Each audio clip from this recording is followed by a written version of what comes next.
Welcome, love. This is Sex, Drugs, and Sound Bowls, and I'm Jessie Siren, here to stir the cauldron with raw psycho-spiritual talks on healing, plant medicine, sex, motherhood, and the sacred chaos that cracks us open and lights the way forward. Expect deep truth and raw feels that leave you inspired, held in your humanness, and ready to take your rightful place as the creator of your own experience. With a deep breath and an open heart, let's be all the way here now. Welcome back to Sex, Drugs, and Sound Bowls. I'm Jessie Siren and I'm mid existential crisis. A couple podcast episodes ago, let's take a deep breath and just let's be all the way here. I'm gonna imagine that I'm taking a breath right in to and through my heart. And that as it moves in through my heart space, that deep breath is saturating every cell in my body with the energy of love, a vibration of love.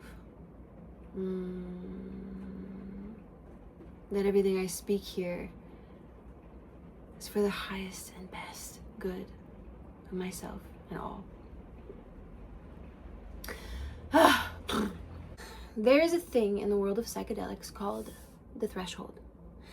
And if you are below the threshold dose or sub-threshold, then you are having sub-perceptible experiences. You are maybe microdosing mushrooms and feeling just like a little bit more present or grounded or a little bit more bright or a little bit more aware, keenly aware of when you're holding your breath and experiencing anxiety, right? Sub-perceptible psychedelic experiences. And if you are above the threshold, that's when you're having like the visuals, or you close your eyes and you're in another world, or you have no body, ego dissolution. When you are at the threshold, I call this limbo, and it can get really messy. It's interesting. I think it is a medicine all of its own, but when there's not quite the ego dissolution, and your faculties of awareness are still about you, all of your protectors are still on board, and they're wrestling with the onboard of this psychedelic medicine, whatever it is, that's saying like, hey, get out of here, like let go, surrender, let there, no, and the protectors are still there, and they're like, no, we're not gonna let go, this is scary as fuck, everything is crazy and different and weird, blah, and there's this kind of wrestling that happens between the conscious mind and the subconscious mind, between maintaining control and choosing surrender, right? And this is where one of the most powerful and beautiful things about this moment, right, being at the threshold, is being able to decide rather than just being submitted, right? You take a ton of medicine, onboard it really fast. It's almost like being submissive. Like you just have no fucking choice. You are beat into submission. You are just like, exploded into anti-gravity, into another dimension. But when you're in this liminal space, you get to see, wow, you get to really come up against your shadow. And so when I took this 5-MeO journey 6 months ago, I came up against that shadow part of me. I took just enough to be at that threshold. Things were weird and wild. I was still holding on. All my protectors were still there. All of my fears like came out from the shadows and were right there in front of me, and I fucking wrestled. And it was an incredible experience and a medicine that just kept on giving. I still feel like the power of it every day 6 months later. I still feel it rippling out and showing me more and more and more, peeling back layers and layers and layers, revealing more and more to me. But after that, a couple things. If you have children in here, this is not child speak. But after that experience, I could not, I don't think I could come fully back into my body. One side effect, I couldn't have a complete orgasm. So I was still making mad, amazing, magical love with my partner. And it was just as sweet and wonderful and wild as it always has been. But it was like, the climax is just like my body, it was just shallow. It was almost like I was underwater. Like it was just like kind of a little bit numbed out. And that was like 6 months. And also my digestion, as this will be a podcast all of its own, but I battled my digestion my entire life. Like I almost died in South America from like a intestinal blockage, 10 days without shitting, and taking a ton of over-the-counter, laxatives, and nothing was working. And the rainbow of colors that was coming out of me, leaking out of me like sludge and slime, the blood, like it was insane. Okay. So that was like until 25, 26. And then all of the healing work that I started to do started to really like change me on a deep level, emotionally, mentally, spiritually, but also physically. And so I take for granted that from like, I don't know, I think the time that I had from 27 until about almost a decade, right? Until 36, I had supreme digestion. I could eat everything. And so after this 5-MeO journey, I could not digest anything. I felt bloated again for the first time in a decade. My bowel movements were all over the place, either super constipated or super opposite of that, never like healthy. I could never just take a healthy shit. And that felt really awful. And what else was weird? Sleeplessness. I also took for granted that until I was probably about 28, until I was like pregnant with Indio and had really deep dived into my first layer of like uncovering the pain that was hiding in my body. Not the first layer, I won't say the first layer, a deep layer. I had never slept. I had never been a person who could sleep, I'd stay up all night, I'd wake up 100 times. I always felt like there was like lightning in my veins, like sleep was a nightmare for me. And then the past decade, I've been sleeping like a fucking baby. And all of a sudden, around 6 months ago, when I did this journey, I also wasn't sleeping again. It was like all of the silt at the bottom of the lake, of the pond, the lake, the body of water that is me, was stirred up through this journey and brought to the surface. And fuck, here it is again. And my inner child was like, no, we already did all that. Now we're back here. We're back. And there was feelings and fears of hopelessness and helplessness. But over the course of 6 months, more and more, I started to like integrate what was revealed to me through that 5-MeO journey. And I knew I was being asked to find a way to surrender that felt good for me, that felt safe for me. It's like the part of me that I had lost in that journey, not lost, the part of me that was still stuck in that journey was the part that was like, hey, I didn't want it to be like that. Like, I wanted that experience, but I wanted to feel safe, and I didn't feel safe. And for me, that safety had nothing to do, like the container was impeccable. The person holding space was one of the most magical people I think I've ever met. But I needed Matt there. I needed my person, my anchor, my roots there. And he wasn't. And so when I did this mushroom journey a week or two ago, I had him with me. And I took an amount that I still felt like there was a part of me. I still felt like I could choose to fight or surrender to the flow. And him being there just allowed my nervous system, allowed my body to let go of the fight. There was still fear that came up, that everything, like all of the emotions on the spectrum of human experience revealed themselves to me, but I didn't feel the fight. And on the other side of that journey, even though it was also hard and it was messy and it showed me a lot of things that I've been blind to in myself and in the collective, since that, it's been 10 days, I'm sleeping like a baby. I've had some of the most mind-blowing, earth-shattering orgasms. Oh, thank you, God. And I'm shitting again, like a normal person, like a healthy person. We talk about poop a lot in my home. So if this is offensive to you, you have some inner work to do, because healthy shit, healthy life, okay? It should look like a snake. I'm always asking the boys, was it a snake poop? Yeah, Mom, it's a snake poop. And you shouldn't have to struggle, and you shouldn't have to strain, and it shouldn't be explosive, okay? So that'll be another podcast. So, all of that is to say is I'm back, and we're nearing the end. I mean, I'm not your astrologist, right? I'm not going to go into all the jargon, right? But I do stay, like, I keep an ear to the stars. And we're in the closing of this eclipse window right now, or season right now. And so much of what's been coming up for me, I've just been like, holy fuck. It's so fucking aligned. I can't make this stuff up. I can't plan this stuff, you know? It's not like I've been sitting here like, what can I dissolve karmically? What is at the bottom of the lake that needs to be dredged up to the surface? You know, I listen to my heart.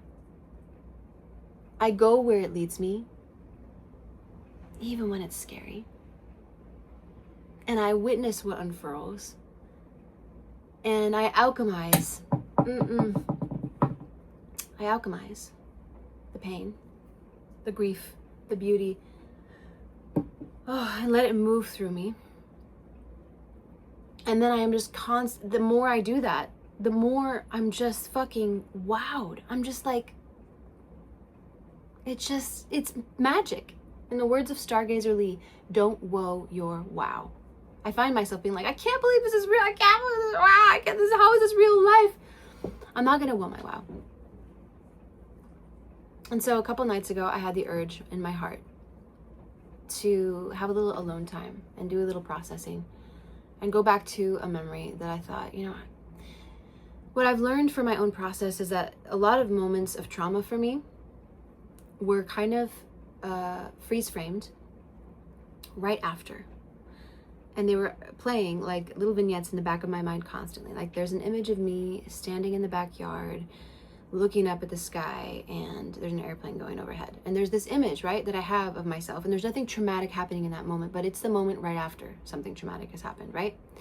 And so, and this is, I talked about this in another podcast episode, hidden triggers.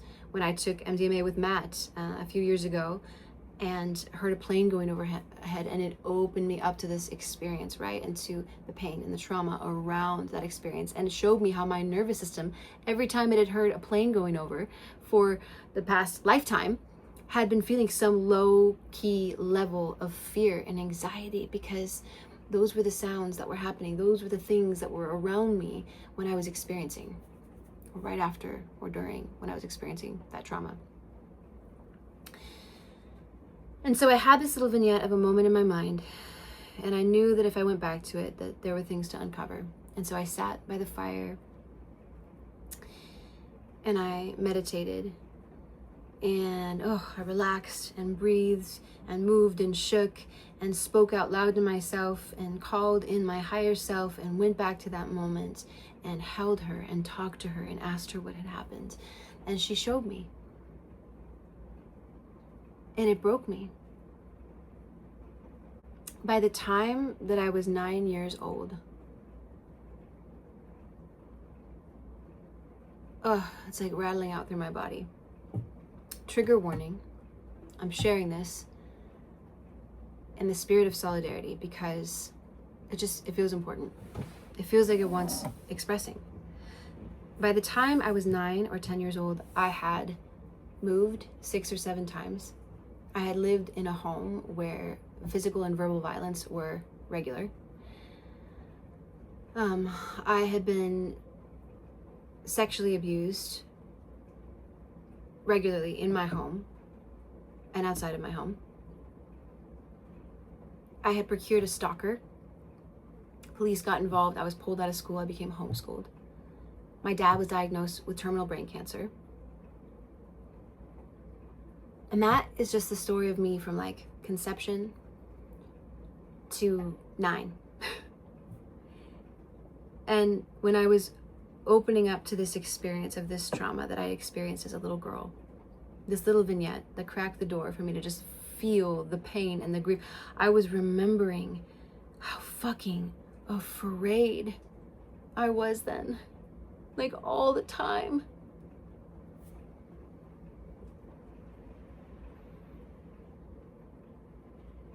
just never feeling like there was even one safe place, one person who would see me, who would hear me, who would protect me, who would honor me, who would guard me.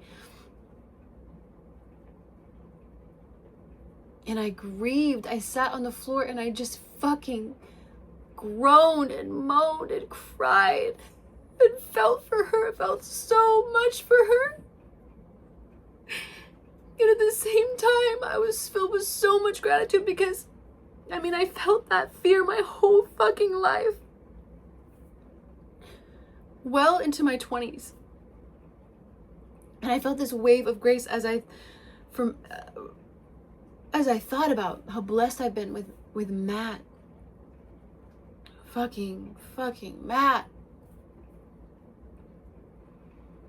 Never giving up, always meeting me in the dance, always working to honor and love and cherish me. And he fucks up, guys. It doesn't mean he doesn't fuck up. It's a fucking dance. So feeling this wave of grief for myself and this wave of gratitude for where I am and this just explosive compassion, right? The meeting of love and grief together, just looking and thinking about how many people, young people, teenagers, God forgot, like 89-year-olds who are still living in that state of fear, wishing they had just one person to be their safe place. And yes, I'm so grateful for Matt, because for all the inner work that I was doing, he was a person that was reflecting back to me, mirroring back to me, showing me, from the outside in, that I was worthy of love. And that's so important. So I want to say two things here for anybody who has gone through it, who is going through it, who is feeling so stuck or scared or lost or lonely. Stop and look at your life. Look at who you're choosing.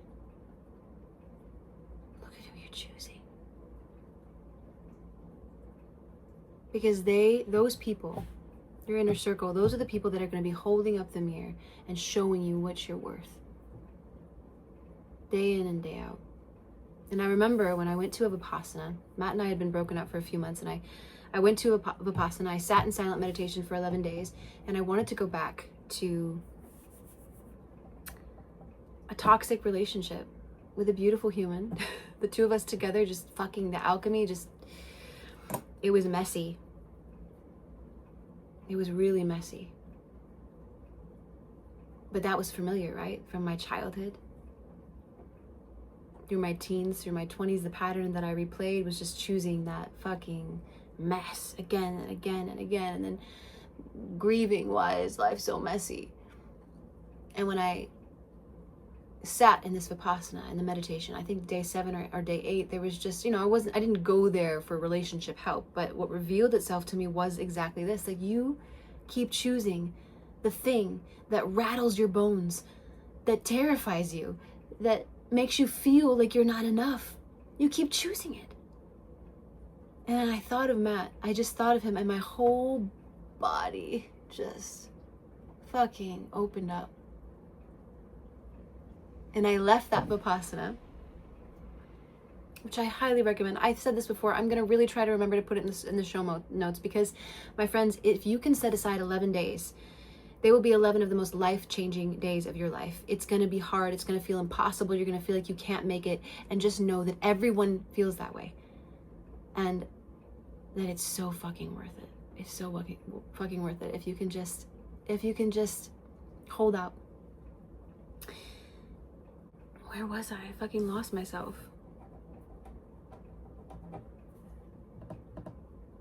I left that Vipassana and I drove straight past the ex-boyfriend's house that I was supposed to go to, right? And I drove straight past there, and I texted Matt. I was like, meet me at Lake Wilderness.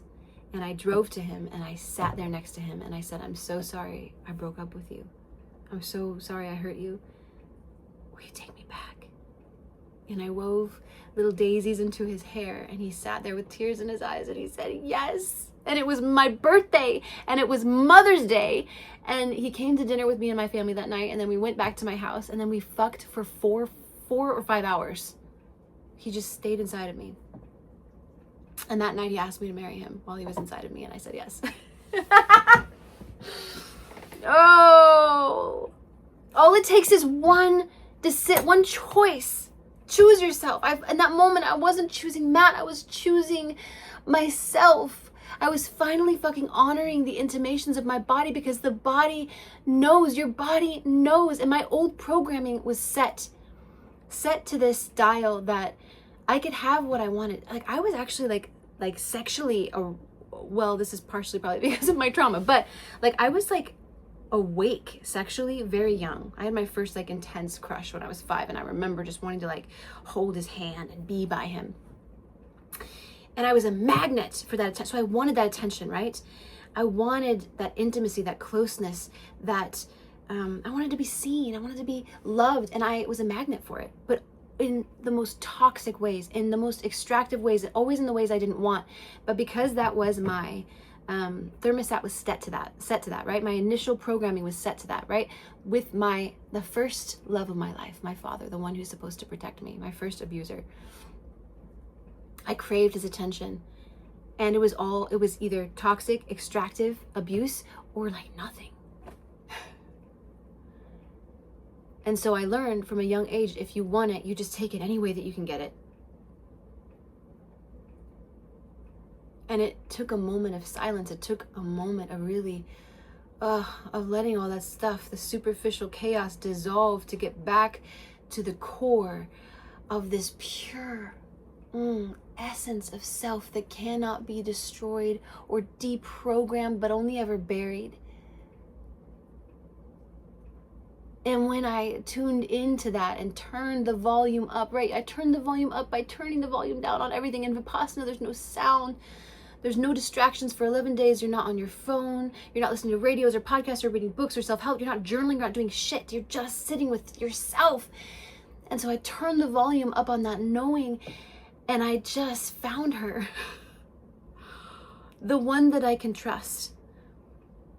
And that's part 2. So look at who you're choosing in your life, because that is telling you everything you need to know about how you're loving yourself.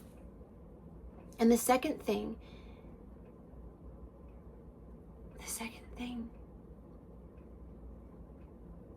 is stop waiting for someone to save you. Stop waiting for so-and-so to be a safe place. Stop waiting for the world to be a safe place. Start being your safe place now, and you start in the smallest ways, right? If your nervous system is feeling wrecked, there's so much going on in the world right now. If it's feeling wrecked and you keep going back to look more, like open those files up, look at more of those pictures that are fucking traumatizing you, and you can't alchemize it, and it's all sitting in there, and the porta potty of your soul is so full that it's just like spilling up and out, and when your kids talk to you, you snap at them, and when your lover touches you, you pull away. This is not because the world is not a safe place, not because your partner's not a safe place, not because your kids aren't a safe place, because you are not a safe place for yourself. So it starts in small, everyday choices, small ways where we choose ourselves, like where we notice, okay, this is fucking rippling out through my nervous system, like, oh, fuck no. And yet I'm gonna watch another episode of that Netflix show and stay up 3 hours too late. Be sovereign. Be a fucking goddamn queen. Be a goddess. And goddess, right? Goddess encompasses. It's not just like you're those Disney princesses, right? All love and light and fluff. Goddess is also the matrix, the creatrix, the midwife, right? She is also fully embodied. So notice what you're feeling. Notice where your no's are. Notice where you're at capacity.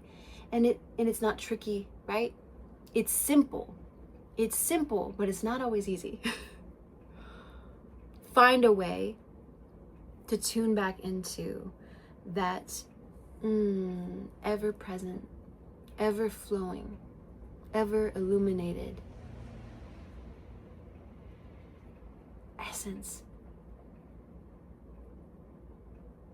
We can drop in by sitting still and meditating. We can drop in by tearing off our clothes and howling at the moon. We can drop in by jogging. We can drop in by cooking. We can drop in by playing guitar. We can drop in by Oh, by drawing. We can drop in by having a fucking conversation with ourselves like a crazy person. Go for a walk, talk to yourself. But I will say, to turn the volume up on that inner voice means to turn the volume down on every fucking thing else. So it's you know, yes, insights come through conversation. Those are great. That's a great thing, a great tool to have in your belt, but that is not where the inner voice is going to turn up. When you're showering, sometimes it will, right? When you're scrubbing the fucking bathroom's floors, sometimes it will show up. But it does require a certain level of awareness, of listening. If you always have the music on, how are you supposed to hear the voice of God? I don't know what the accent was about, but right? Like if you always have the music up, how are you ever going to hear the voice of God? And so finally, one more thing that feels like it wants sharing right now where we are is, you know, they say like you can have your cake, you can't have your cake and eat it too. You can't have everything. I don't like that. I think it's training us to be submissive. I think it's training us to live from this spirit of lack, of not enoughness. You can have whatever the fuck it is that you want, the way that you fucking want it. I spent more than half of my life just fucking begging, just taking crumbs, just love me, just see me, just, and the second that I stopped fucking begging, turned my attention inward, listened to the intimations of my body and my heart that is always moving, right? That pure essence is always moving towards your highest and greatest good. You can trust it. And the second I started honoring those intimations, it started taking me in the direction that I always wanted to go. I started having what I wanted the way I wanted it. And I couldn't even see it for a long time. There was so much programming around like, discrimination is also a protection. So in the wild, right, in our reptilian brain, the first time we were attacked by a lion, your body protected you by lumping together all great cats, tigers, lions, panthers, jaguars, so that you wouldn't have to learn that lesson again. God, our bodies are so fucking brilliant. Because my primary wound was from a man. And that wound just kept reenacting in different ways. Man became the enemy.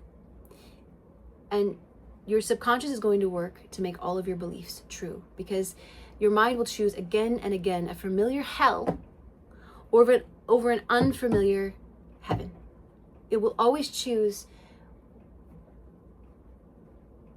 a projected expectation over reality, an unknown reality. And so there was so much of that. Me and Matt danced in the weird and twisted realm of projection for so long, and it comes up still, but we're more aware now when it does. But life has a way of giving us everything we need to sort through these karmic patterns. And the second I stopped seeing myself as a victim of my life, right? Why is this happening to me? And then started asking and said, why is this happening for me? It's fucking enchanting. Again, you're gonna find yourself wowing, wow. This wound with the masculine and the abuse that just kept perpetuating and the hate and the fear and the bias and the discrimination that I then had over the men. And then I gave birth to men, and I got to watch myself take this anger, this hate, this pain inside of me and project it onto these tiny little humans that were given to me. And I got to see God in a blessed moment with mushrooms, how I was perpetuating and perpetuating the pain, perpetuating the very thing that I most feared in the world, right? This controlling, right? This traumatized mom that was raising these little boys to hold them down, to push down their masculinity, to treat them like they were perpetrators before they were even, barely walking. I saw how I was creating the monster. Then I softened, and I saw them for the first time as puppies. And just like in the wild, how a mama tiger will growl a little if they cross a boundary and bite a little too hard or get too close to the edge, and pick them up by the scruff of their neck and pull them back. I started to be able to soften these projections that I had on man. I started to see how every man comes into the world like that, with a chunky little body and those little eyes that look up at you with just love and wonder. I saw how helpless every man came into the world, and I wondered for the first time what happened to the ones who hurt me. And all of a sudden, the heart that had been so guarded and angry and afraid softened into a heart of compassion, and I felt grief for the ones who had hurt me.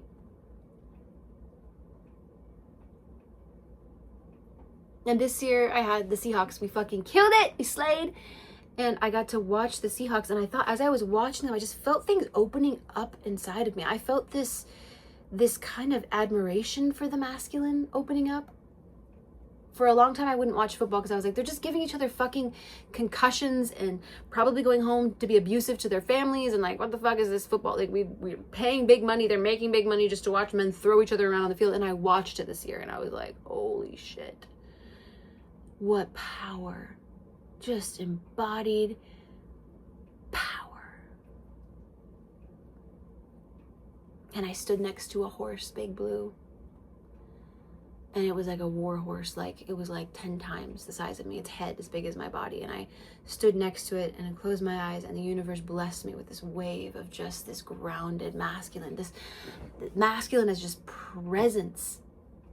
And it radiated out, and it was like this strength and this power and this presence and this consciousness that was just captivating, just holding me. I felt like it was just rocking my fucking soul tenderly like a baby.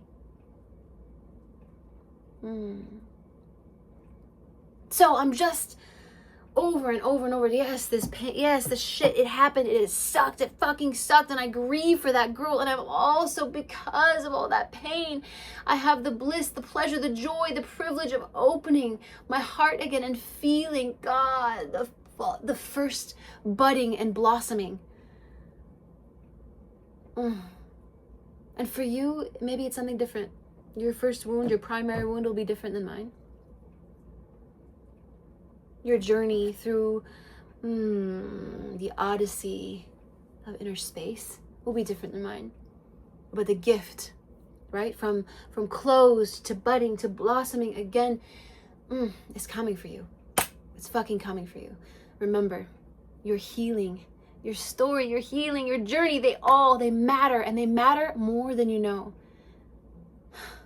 Every act of self-love, no matter how small, every time you choose yourself, it echoes, it ripples, it vibrates out a frequency of authentic love. Authentic meaning no strings attached, just the real thing. And that is the kind of love that can't help but change everything and everyone it comes into contact with. It'll bubble out, up and out and over onto the checker at the checkout, onto your children, onto your husband, onto everybody you meet in the world. Love yourself, change the world. It's that fucking simple. Not that easy. Not always easy, but it is. It's that sweet and simple. I love you, I love you, I love you. Oh, I want to hear from you. I wish that you were here in the room with me, because in the shadowland, when I was grieving little Jessie, I was just like, God, I wish she had somebody who fucking cared. And so I'm going to put my email in here. I wish that you were in the room with me right now, and I could just fucking squeeze you if you're having a hard time. And I could just fucking remind you how amazing you are and how life is not happening to you. It never was. It's always been happening for you. I wish I could be there with you, and because, oh God, fucking little Jessie would have killed to have one person just look at her and say, you're gonna be okay. I promise you, if you stay true to yourself, if you turn the volume up on that inner essence, I promise you all the things that have hurt you the most deeply, all your traumas will become your greatest gifts. If they could have looked me in the eye and told me that with confidence, God, I just fucking would have ate it up. So I'm saying it to you now. I want to hear your story. Leave a comment or send me an email. I want you to know you're not alone. You're not alone. You're not alone. This podcast is here to share stories and spark curiosity, not to replace professional advice. Before diving into any psychedelics or practices we talk about here, check in with your own deep knowing, your healthcare provider, and know your local laws. Anchor in your own truth before reaching out for anything or anyone. That is the real power. And one more thing, I make this show just for you. If you're loving it, drop me a comment or review on Spotify, iTunes, or YouTube. Let me know I should keep showing up. Grateful to be here with you.